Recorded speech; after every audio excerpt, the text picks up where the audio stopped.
My respects, friends, I welcome you to my channel. I am Alexander Musienko.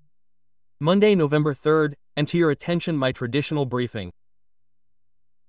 Operational information on those events that I define as relevant, important and worthy of your esteemed attention. I will start with the situation on our fronts and on strikes on the territory of Russia.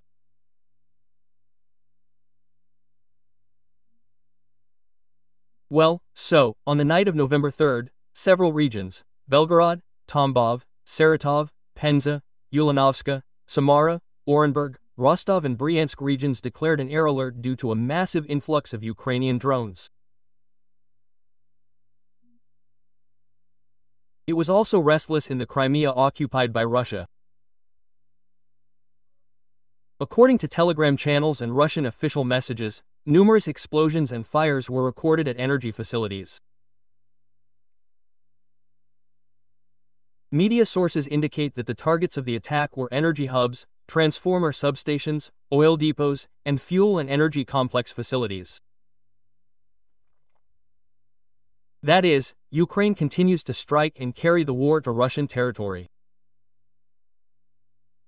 As promised, you know that the commander of the Unmanned Systems Forces, Robert Brody Magyar, made a statement. I quoted her saying that the Russians should prepare for a blackout, that Ukraine is working in this direction in order to reduce the enemy's capabilities. At the same time, the aggressor was striking the territory of Ukraine. The Kinzhal missiles flew the day before and were launched from MiG-31K aircraft from Russian territory. But in order to strengthen the air defense, we have good news, because additional Patriot systems have been put on combat duty and are strengthening air defense.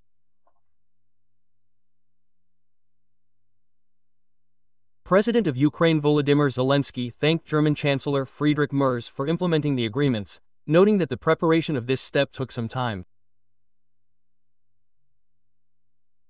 According to Zelensky, strengthening air defense is a common goal to protect the lives of Ukrainians from Russian terror from the air. The president emphasized that each expansion of the air shield brings the end of the war closer. After all, the fewer air attacks Russia launches, the greater its incentive to end the aggression will be.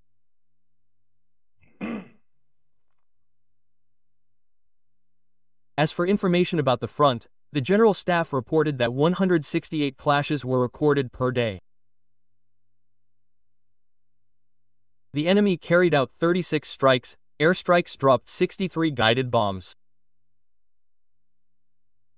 And the most difficult situation remains in the Pokrovsk direction.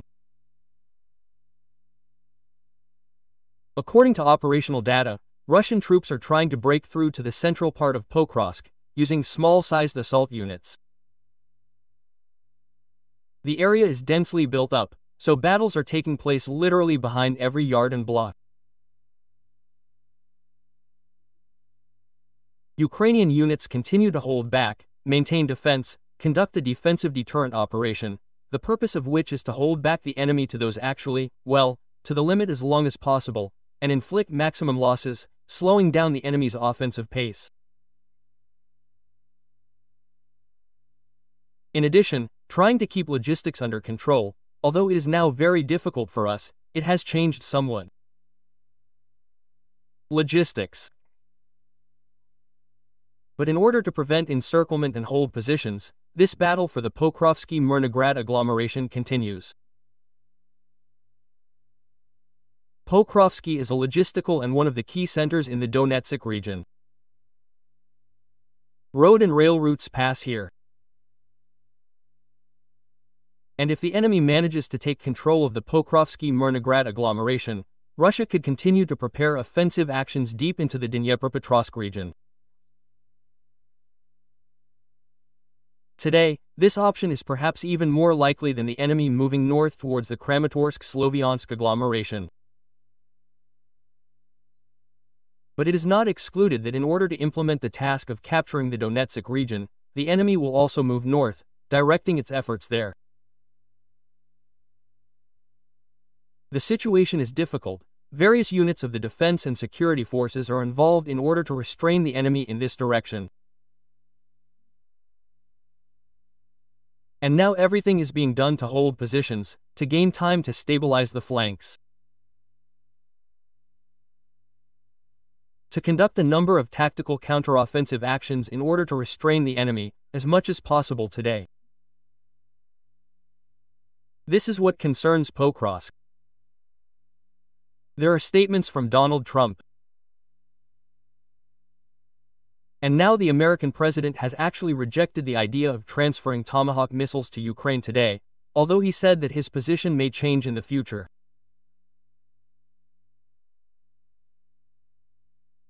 Well, that is, the American president leaves a backup option, does not reject all possibilities and says that, well, what if, in principle, it will be possible to actually return to this topic in the future.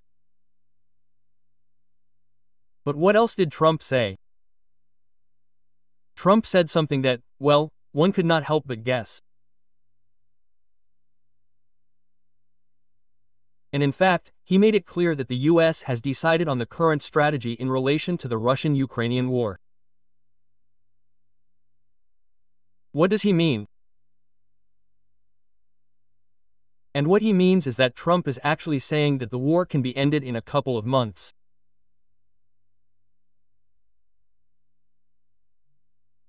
On the one hand, he says that Xi Jinping and Putin are quite experienced, but they can be played with. Well, we will talk about Xi Jinping later. There is also quite interesting news about China and why this has made a very serious noise in Russia.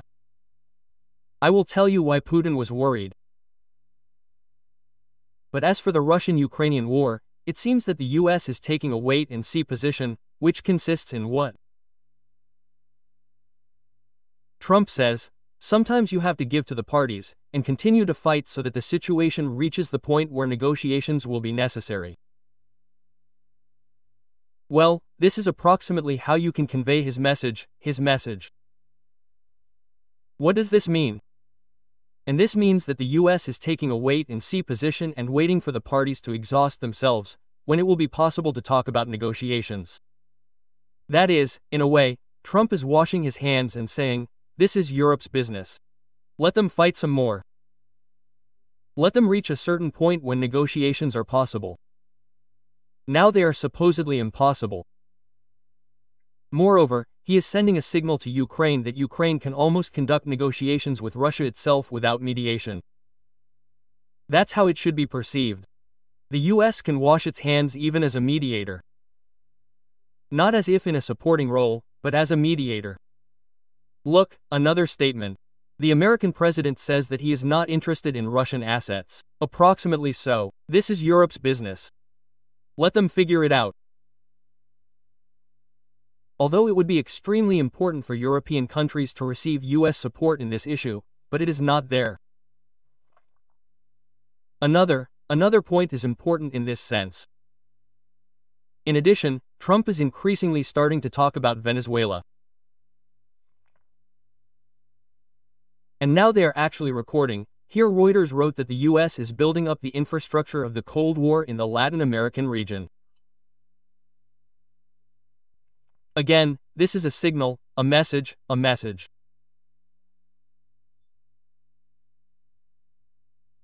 That a certain isolationist course, the Monroe Doctrine, which was launched, in fact, in the name of the then President Monroe in the 10th century, which provided for strengthening homeland security, that is, security in the region of the southern borders of the United States.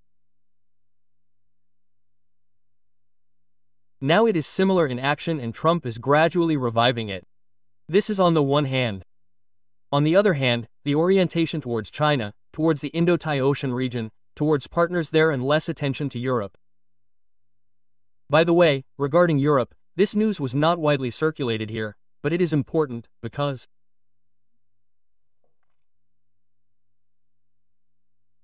you remember that at one time, somewhere in 2022, at the very moment when Ukraine was preparing for a counter-offensive in the south, the United States deployed its Rapid Reaction Brigade, a powerful trained brigade of American troops in Romania.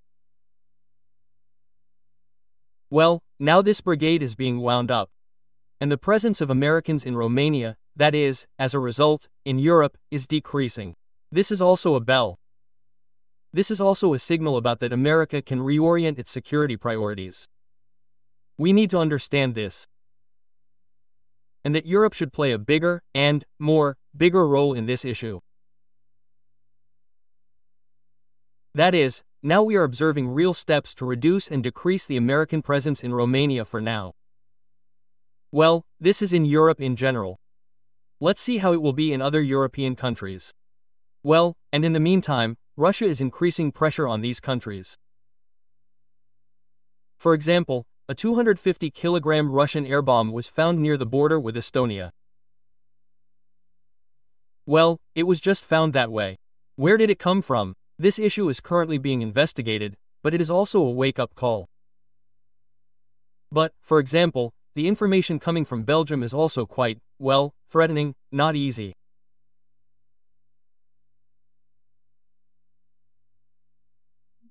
And against the background of the fact that the US can reduce its presence in Europe, and America, therefore, is reorienting itself, and Russia will try to put pressure on Europe, until the European countries have actually unwound that flywheel of financing the defense industrial complex, the strengthening own security, defense, somewhere an increase in troops, somewhere paying more attention to the defense and security sector.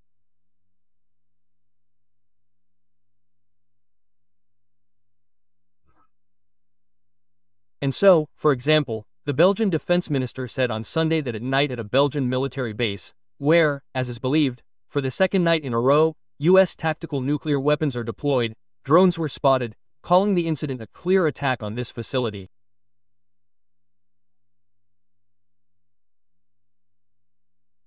The drones were large and flying at high altitudes, Belgian Defense Minister Theo Franken said in a statement published on social networks on Sunday. A helicopter and police cars chased the drone for several kilometers, but lost track of the UAV, Franken said. This was not a simple flyover, but a clear attack directed against Kleine Brogel, said Franken. Analysts say Kleine Brogel is one of the few European military bases that houses American tactical nuclear weapons. It is estimated that from 10 to 15 bombs to the B-61 bomber, which can be dropped from F-16 fighters capable of carrying nuclear weapons. The base describes itself as a key part of NATO's nuclear deterrence strategy. In the alliance, only the United States, Great Britain and France have nuclear weapons. Kleine Brogel is believed to be able to accommodate 44 B-61 fighters, Newsweek's William Alberg reported. Thus, the Kremlin continues its campaign of destabilization and hybrid warfare in Europe. Drone flights over facilities where nuclear weapons can be stored should be regarded as a manifestation of hybrid warfare and pressure on Europe. That's what we are seeing now. On the other hand, this should be seen in the context of the overall picture of the Russian nuclear, so-called, escalation. It's all from the same opera. And the petrol, the fact that Russia is testing missiles, and the threats of using the Poseidon nuclear torpedo. And the drone flights over nuclear facilities. I think that all this should be seen inseparably. The goal of pressure, intimidation, attempts to actually escalate nuclear war constantly, which the Kremlin is now emphasizing, is to intimidate the West with the threat of a major nuclear war and, under such a pretext, force it to put pressure on Ukraine so that we are ready for negotiations on Russian terms. That's, in fact, the situation. And against this backdrop, America is reducing its presence. Against this backdrop of the Tomahawk and against this backdrop, let's actually take a wait-and-see attitude and maybe the war will end in a couple of months. At least that's what US President Donald Trump said on the 60 Minutes program. What's interesting, by the way, is the ambiguous situation with China. It's not easy, and obviously it simply cannot be easy in US-Chinese relations. And there is something to note here. For example, US President Trump said that China will know what will happen if it attacks Taiwan. I'm not going to reveal my secrets, tell you what will happen. The other side knows. The Chinese leadership openly stated that it will not attack Taiwan while Trump is president. Well, Trump says. And here's some interesting news. U.S. Secretary of War Pete Hegseth reported that the U.S. and China have agreed on direct communication between the armed forces of both countries. The head of the Pentagon announced a productive and successful meeting with Chinese Minister of National Defense Dong Jun in Malaysia. Additional contacts and new meetings are planned in the near future. May God bless the U.S. and China, Pete Hegseth noted. What happens next? And then U.S. Treasury Secretary Scott Bessent, in an interview with the American television channel Fox News, notes that China is an unreliable partner and says that Washington will seek alternative supplies of rare earth metals and minerals in Asian countries, in particular India. This is done in order not to break off relations with China, but to reduce risks, says Bessent.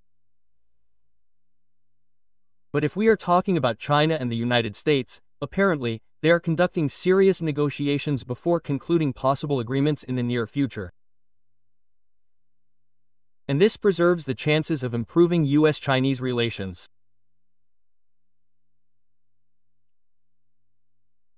After Trump's Asian tour and after the meeting of the U.S. President and Chinese leader Xi Jinping in the South Korean city of Busan, additional agreements are possible to implement the agreements that were reached. And it is for the content of these agreements, I think, that the U.S. is now fighting. Hence Bessent's statement that, well, if China does not want to supply rare earths, we will buy from other countries. The question is whether other countries in the Southeast Asian region are able to satisfy all the U.S. needs in this matter, in the matter of raw materials, rare earths, which are necessary for the U.S. defense industry. This is a question.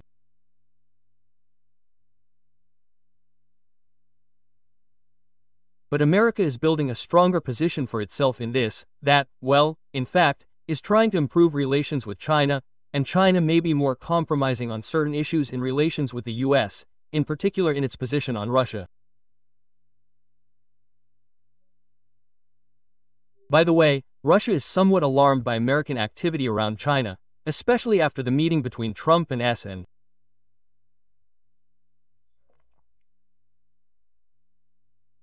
This week a Russian delegation headed by Prime Minister Mishu Shustin is urgently flying to China, where they will discuss issues of deepening bilateral cooperation. The Kremlin panicked.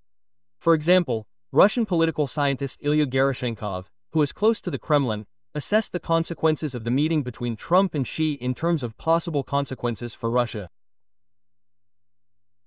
After the meeting between Trump and Xi Jinping, the probability of improving relations between the U.S. and China is assessed as quite high and such that it is actively developing at the same time with potentially negative consequences for the BRICS, says Gerashenkov.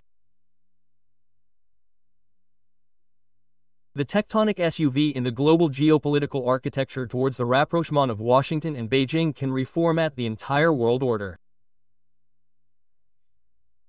Having become the most important event of world politics in October, it also affected Russian politics. Thus, Trump's statement that the United States and China will work together to resolve the Ukrainian issue serves as evidence of a potential convergence of interests and cooperation.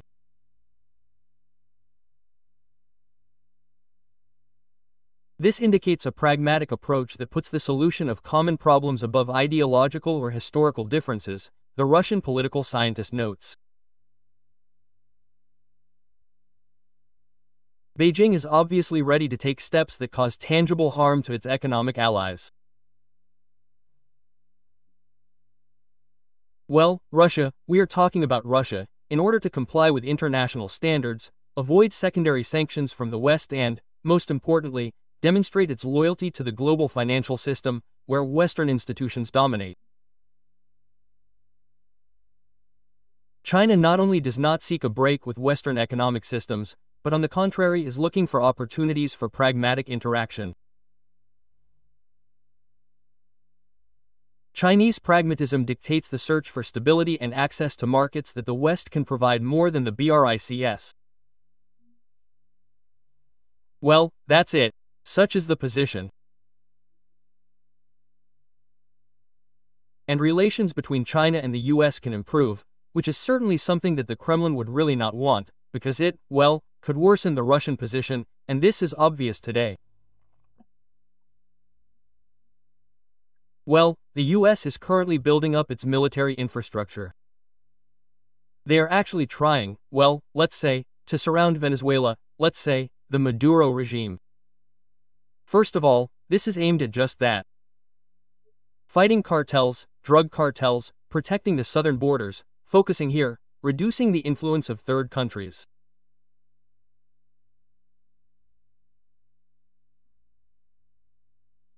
After all, let's say, one of the reasons for the US building up its military infrastructure in South America is the reason that, well, if we return to the Cold War paradigm, and this is the argument that is given, for example, by the Reader's publication, which is precisely for this, then it is worth recalling that at that time America, in Washington, was wary of the strengthening of ideological influences, namely communism, from the Soviet Union on certain regimes in Latin America, which in the future could pose threats to strategic interests of the United States, and therefore this could not be allowed.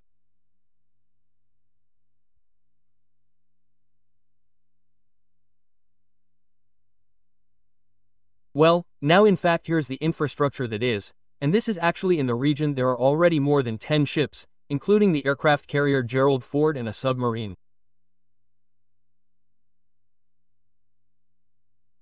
Satellite images show F-35 fighters, B-1 and B-52 bombers, as well as reconnaissance and transport aircraft. And the United States, it seems, is implementing a strategy associated on the one hand with an isolationist security course, that is, strengthening defenses on the southern borders. On the other hand, this is associated with increased counteraction to the possible influence of third countries. In particular, Russia through the countries of Latin America. Well, Maduro continues to ask Russia for help. Let's see how the Kremlin will react. And, for example, Venezuela has already deployed advanced Russian-made Buk anti-aircraft missile systems. The systems were recorded in combat readiness near Caracas and significantly are strengthening the integrated network against the air defense of Venezuela. This deployment of such systems increases the risks and creates additional threats during possible operations of the United States Air Force.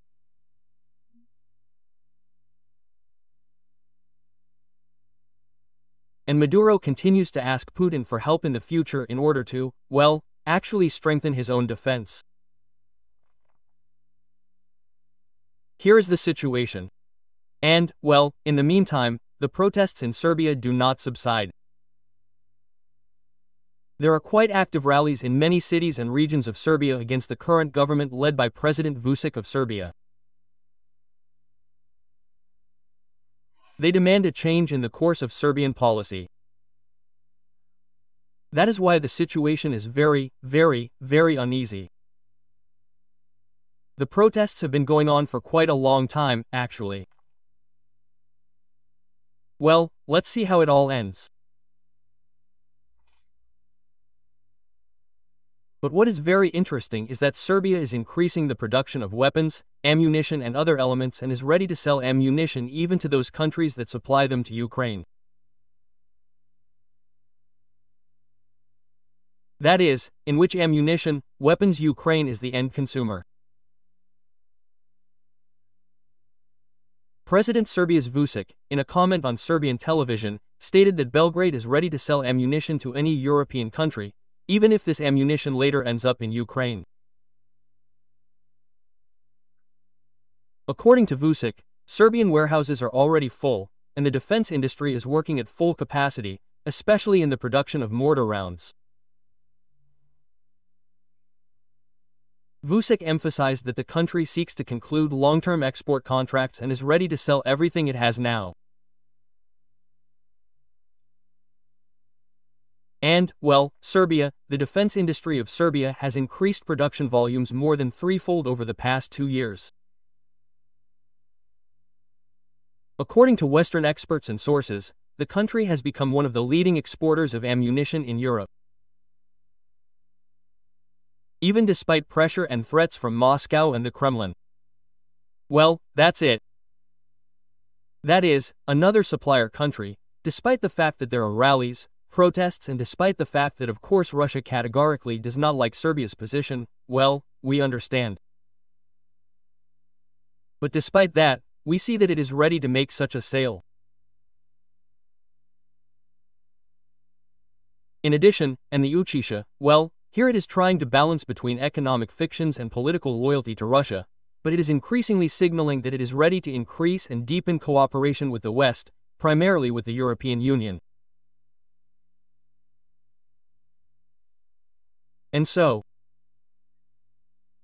And another interesting piece of news about how Turkey is reducing purchases of Russian oil, which also indicates changes in regional policy.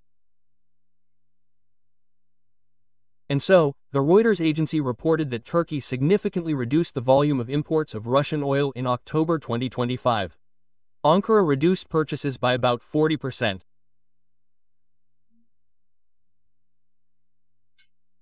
Compared to the summer period of this year, switching primarily to purchases of oil from Iraq, well, and also from Kazakhstan.